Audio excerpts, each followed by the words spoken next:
Kita hutang besar, hutang kita dibandingkan dengan banyak negara, hutang kita salah satu yang secara perbandingan itu terkecil di dunia. Kita ini pelit sama rakyat kita sendiri. Kita ini pelit sama swasta kita sendiri. Mereka mendidik anak-anak kita, bukan mendidik orang asing. Mereka mendidik bangsa kita sendiri. Jangan pernah bedakan swasta dan negeri. Tanah negara itu dipakai oleh swasta tidak hilang. Kalau itu dipakai oleh investor asing malah bisa hilang. Tapi kalau dipakai oleh swasta nggak mungkin hilang.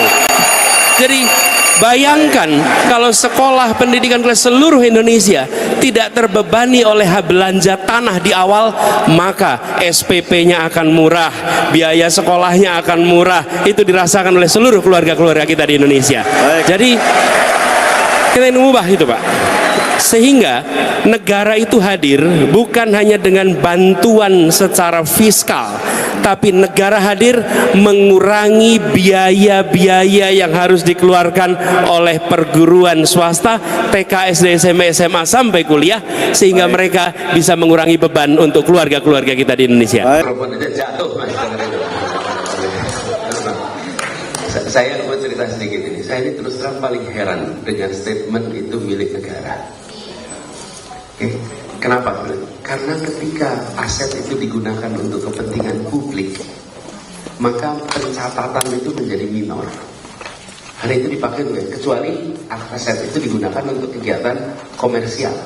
Tapi kalau aset itu digunakan untuk non komersial, ini saya cerita sedikit mas, attitude yang kami jaga. Aset kami bila dipakai jadi sekolah, bila dipakai jadi sanggar, maka kami itu bersyukur karena negara dibantu di dalam mencerdaskan kehidupan bangsa. Jadi, nah yang problem itu pemeriksaan nih. Pemeriksaan selalu bertanya asetnya ketika digunakan oleh pihak ketiga memberikan pendapatan yang setara atau tidak. Itu kira-kira begini, lokasinya di Jalan Gatot Subroto, lalu disandingkan dengan gedung-gedung perusahaan swasta, yang memberikan return. Loh, negara itu tidak mencari pendapatan dari transaksi dengan rakyat dalam penggunaan aset. Kita harus melihat aset itu memberikan manfaat apa, bukan memberikan profit apa. Itu beda. Tapi ketika aset itu dipakai untuk profit, maka kita berubah behaviornya. Saya menangani banyak kasus di Jakarta ketika hasil pemeriksaan mengatakan bahwa aset ini tidak memberikan pendapatan yang cukup ketika dipinjamkan ke pihak ketiga, kan dipinjamkan statusnya dan kemudian diberhentikan, nggak bisa dipakai lagi. Ini yang menurut saya harus dikoreksi, dan koreksinya itu bukan hanya di tingkat eksekutif kementerian, tapi koreksinya juga sampai ke BPK, karena yang membuat perilaku kementerian, Pemda dan lain-lain itu adalah hasil pemeriksaan dari BPK yang menyatakan bahwa aset ini tidak memberikan pendapatan yang setara. Jadi kita harus mengubah cara pandang kita terhadap aset milik negara, bukan memberikan profit tapi memberikan manfaat. Nah, yang bisa memberikan manfaat bisa banyak pihak. Menentang status, kalau menurut saya begini, begitu sampai kepada status, bila kalau tidak salah itu kan dulu mendapatkannya juga dari para sinias ya, sebetulnya ya, uang orang-orang film, dibuatkan kajiannya sehingga menjadi dasar yang legal. Kemudian dari kajian itu pemerintah mengambil keputusan sesuai dengan kajian A, B, C, D, F, G, maka dibuat kebijakan A, B, C, D. Tinggal selesai. Dan begini loh teman-teman, ini kan bukan diserahkan kepada perusahaan Korea, bukan? Ini kan bukan diserahkan pada perusahaan dari Singapura, bukan? Ini kan dikelola oleh orang-orang kita sendiri yang mau memajukan perfilman, bukan? Kenapa kita jadi memandangnya seperti entitas yang kita harus berkontrak? Saya ini merasa jadi negara itu harus rahim, harus rahman. Jangan kita itu rahim dan rahman. Halo teman-teman, berjumpa bersama saya di Politik Dangi. Teman-teman, kalau kita melihat bagaimana Prabowo mengatakan ya, selalu saja pemerintah mengatakan bahwa utang kita itu tidak apa-apa ya. Utang kita kecil daripada negara-negara lain ya. Utang kita itu ini dan itulah. Teman-teman, ya mungkin utang kita sekarang 8.000 atau sampai 10.000 triliun, teman-teman. Itu sangat besar ya.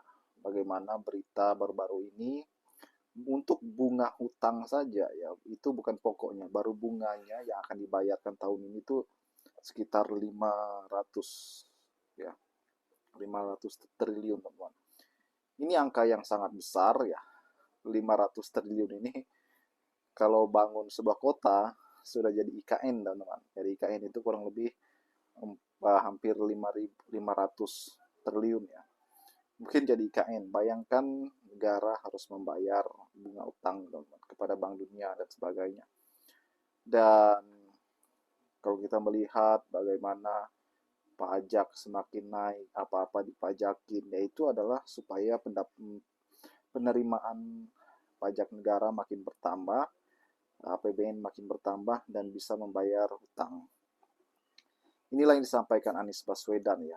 Negara kita adalah negara yang besar, negara dengan penduduk yang sangat besar, sumber daya alam yang sangat besar, namun kita tergantung dari hutang.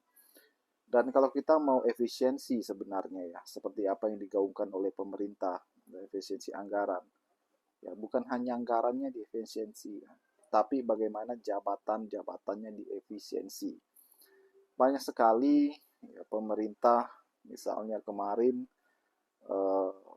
banyak sekali menteri ya, yang dipecahkan, kemudian ditambah wakil menteri lagi, ya kan, itu adalah bentuk bukan efisiensi lagi namanya ya, penambahan bagi-bagi kekuasaan. Dan kalau kita melihat bagaimana program-program yang sebenarnya tidak perlu dan tidak merata juga ya kan, memakan anggaran yang cukup besar ya, puluhan triliun bahkan ratusan ya. Ini kan program-program yang membuat kita itu pasti berhutang lagi ujung-ujungnya ya kan. Itulah kenapa Anies Baswedan selalu mengatakan harus ada gagasan perubahan mental, perubahan agar pemerintah, para pejabat itu sadar bahwa tidak baik kita begini-begini terus ya. Harus ada perubahan yang luar biasa untuk sebuah kemajuan. Bagaimana menurut kalian?